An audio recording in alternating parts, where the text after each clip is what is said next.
Hey board gamers, BJ from Game Gumbo here, back with another unboxing and overview. This time we're taking a look at a Reiner Knizia game, Whale Riders, from Grail Games, and it's just hitting the Kickstarter backers right now. Let's get right to the table and take a look and see what's inside.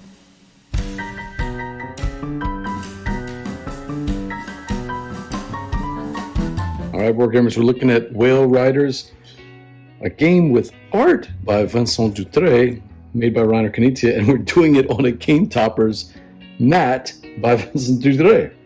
This is The Great Wall by Vincent Dutré. So let's take a look inside the box. Whale Riders from Grail Games. It's the back of the box. Shows you everything that's going to be happening in here. Let's take a look inside.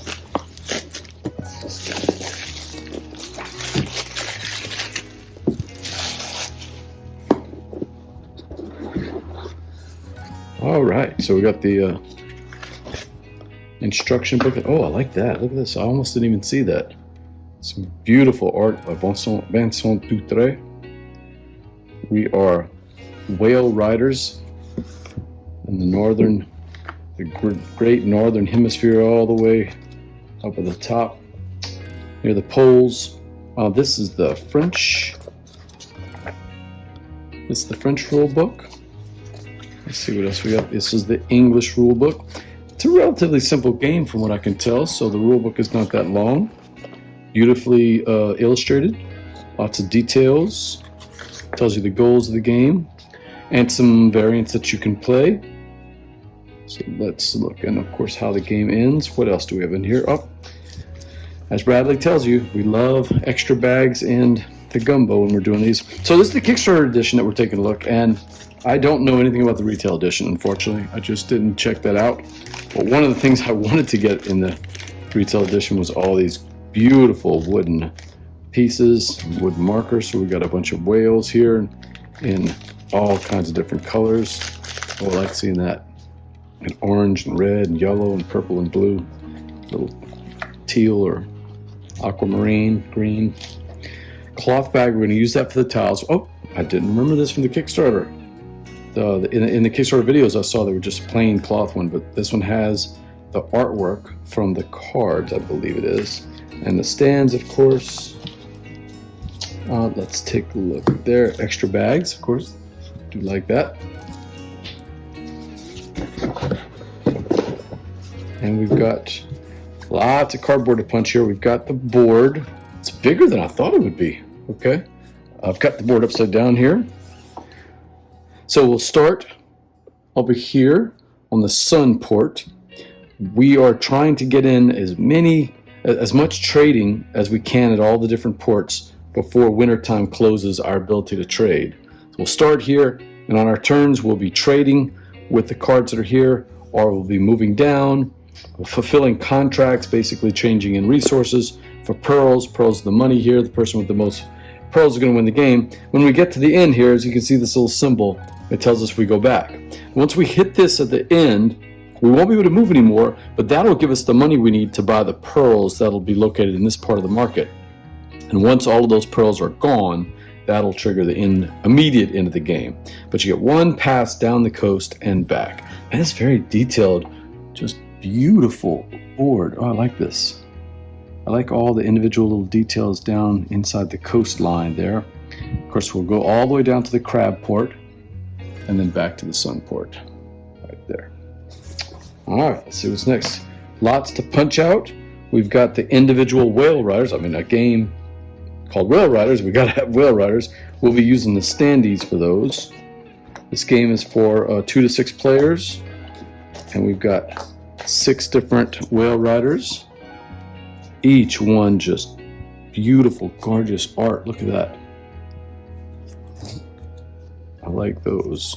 You can easily see the different colors, but they also look different, you know? Each one of them looks different. So even if you had trouble with the colors, you're going to see that one's got this long nose, one's got this bulbous nose. We've got 6 different there, and these are the standees that we'll use. Stand them up and move them down the track on there. Got plenty of coins. We'll be getting our coins and fulfilling the contracts. So each player is going to start out with 3 coins right there. We've got players start with 3 coins. This is typical cardboard coins, nothing fancy. We've got plenty of regular money in the gumbo. Punches out nice and easy. So we got plenty of metal coins if we want to use those. They also have the storm tiles. These are the ones that are going to take up and kind of clog up the market. When they come out during the game, they'll actually sit on those spaces here and kind of create dead zones, and they'll just go down as at the end of each turn. Whenever we're refilling the market, it'll create some dead zones and make each one of them more expensive. Actually, I have that upside down, so it would go like this. It'll start in the 3 and then slowly work its way down, and as they fill up, that makes those last spaces more expensive because you need coins to be able to buy from there. Let's see what else we have here. So that's coins and tiles. Oh, okay, so here's the stuff that'll be coming out in the market. We've got some jars. Punches out nice and easy. Oh, Bradley, you're gonna like that. This is well done cardboard here. Easy to punch out, not ripping at all. We've got some conch, some shells. I like that. We've got some blubber. So we'll be trading for blubber during this game, I'm assuming. Yep. We've got some crystals. I heard Monique and Naveen. I watched theirs just to kind of prep for this, and I like the way this works. This will take the place of any one resource you're needing to fulfill the contracts. So that's nice. And then of course we've got the pearls. So we could just buy out pearls. So the pearls we get from the market here, or the pearls that we buy at the end of the game with these tiles here, either one of those are going to count towards the winning. You notice they're not all 1s. As we get deeper into the cardboard, we're going to see some of these are 2s. So obviously, it's that juicy decision of staying out of the market as long as you can, buying stuff, but also getting back with enough coins to the sun port so that you can buy the better pearls. All right, so we'll punch all those out. We got some kelp. So that looks like the last of the resources. The kelp, the conch shells, the crystals. So what do we do with all these things? Well, we're looking for this. I don't recognize these from the videos I saw, but I know that the Kickstarter was going to give us some extra little things. So I'll have to take a look and see what those do. Let's take a look at the cards. There's that art that we were talking about earlier, matching the art in the cloth bags. Cloth bags, of course, that's where we'll put all the tiles. And then we're going to start out each player with some money, and we'll also start out with 3 hidden cards. These are contracts. So if you have 10 different resources, you could trade it in for 5 pearls and for 4 money. And from what I remember, trading in contracts, you can do all 3 of them in one turn if you want to. You can do 1, 2, or 3. So let's see how many different kinds there are. Lots that are looking for, just 1 simple tile, and that'll just give you 2 pearls and 2 coins. Just so you can get these right off the top. And then some of them, they're going to take a few more resources. So this one, obviously, you couldn't do with 1, but you could do that with that, and with a crystal, and then maybe with a single like that. That would get you, these 3 would get you 4 pearls and 2 coins. Nice and easy. So obviously, the harder it is to get, the more pearls and the more coins you're getting. Nice that they're getting the victory points, which in essence is the pearls, but they're also giving you coins so that you can keep buying more stuff at the market. Let's see, so we're going to keep going into the 6s. These are going to give you more pearls and more coins, but that's pretty tough. And remember, if you trade something in, let's say you had this one here. So you had a crystal and another crystal, and you had this. And that's how you were going to trade in for this card. Well, unfortunately, that extra jar, that extra clay jar is not going to come back to you. There's no change back here. Whatever you spend for that contract is going to be lost, even if you could have used it on the second contract you wanted to fulfill.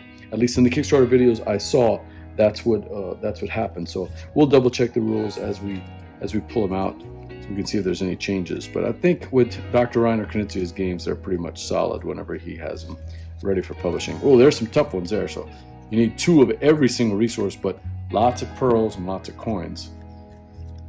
And then they'll have all the different symbols where you're trying to get, I'm assuming these are 5 of one kind maybe. We'll have to see in the rules. All right, so we'll check some of these out. Some of these look pretty easy to get to, but not for a lot of money. So yeah, setup is pretty simple. You'll have the board out. You'll put all of these tiles into the cloth bag. So we have to punch out more. And then you'll randomly draw out tiles, put in the pearls. The storm tiles that we pointed out earlier, the storm tiles, these guys over here, they will not come out right away. They're not going to block up your things on the first 2 or 3 rows. I think it's the first 3 rows if I remember. But after that, they can come out anywhere they want. Oh, sorry, got that wrong. So the storm tiles will not come out at the start of the game.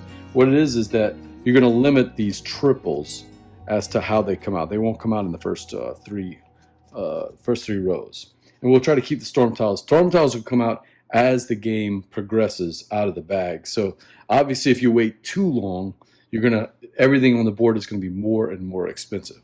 So this is an absolute gorgeous production. I can't wait to play it. Now, I don't own a lot of Dr. Reiner Knizia games. I've probably played 5 or 10 over the years, probably owned 2 or 3. Ingenious being my favorite. I am looking forward to playing. It looks like a relatively simple game. It's going to be easy to teach for the family. Lots of colorful, lots of color on the table. It's going to look great with this Great Wall mat from Game Toppers LLC. So looking forward to it. I've also got the game set up for 2 players. So let's say we're switching that out, bringing in the 2 whale meeples. On your turn, there's only 5 things you can do. Super easy, and that's one of the things I love about the simplicity of this game. You can advance your whale rider. Since you take 2 actions and they could be the same, your whole turn could consist of moving 2 spaces if you wanted. One action being 1 space, second action being the second space. You can buy tiles. Each player is going to start out with 3 coins. So on your turn, if you wanted to, you could buy one of these tiles. The green whale could buy one of these tiles here. He has enough all the way to go to here. She has, with her 3, she could go all the way to here. Just pick that tile that you want with your turn, or buy 2 tiles if you want. So you could buy this tile, and you could buy this tile, and spend 3, or buy this tile and this tile, since that one's 3 and that one's 0. They do not get replenished until the end of your turn, so you're stuck with the prices that they are. Third thing you can do is take a gold coin out of the stack. If you need some extra cash, just grab a gold coin out of the stash. Fourth thing you can do is discard contracts. Everybody starts with those 3 contracts that I showed you. So let's say you had 3 contracts in your hand. That one, and that one. This being any 4. So if you have these and you don't like them, you can discard 1, 2, or 3. So that way you can draw some more cards to try to get something better that might fit with what you have in your resources. And the last thing you can do is fulfill contracts. As a single action, you can fill as many contracts as you want out of your hand. So you can go up to 3 if you've got the 3 in your hand. And then at the end of the turn, you're going to replenish the board and draw back up to 3. The other thing to note is in our edition, and I think this comes in the retail edition because it's in the rule book, although I'm not exactly positive about that. It comes with 2 little variants that you can play with. One of these is sort of a goal to make during the game. So an in-game goal, not END, but in-game goal. For instance, this one, you'll pick 4 of these 6 in-game goals, and if you can complete the achievement, you'll get that tile as a free action. So for instance, this one says if you complete 3 contracts of any kind, you can take that tile, and that gets you 3 pearls at the end of the game. Or be the first person to have 8 coins, and you'll get this tile, and you get 2 pearls at the end. I also like this though. You have a draft set up for these 8 tiles, and what they are is special powers for each one of the players to have. So not really asymmetric, but just a little bit of a difference. For instance, this one over here says when you take the 1 coin action, draw 1 coin action, you can actually get 2 coins instead. So you can say, oh, I also like this one. This one says if you have any one of these single resource tiles, they're actually crystals for you, meaning they're wild and you can use them for anything else. So just a fun way with a little bit more of a variant to play where everyone has a different special power, and you can only have one of those, but you'll draft them at the start of the game. All right, I've got the board set up and I want to show you a couple of things that we have different from the Kickstarter edition than the retail edition as far as I can tell. First off, normally if you're playing, you're going to be using these standees. The colored standees will also help, and those are part of the Kickstarter edition. But these are the different player pieces, this green piece and the orange piece. But if you back the Kickstarter instead, you could use these little weeples, these little whale meeples. There's 6 different ones, and each one of them are a different shape.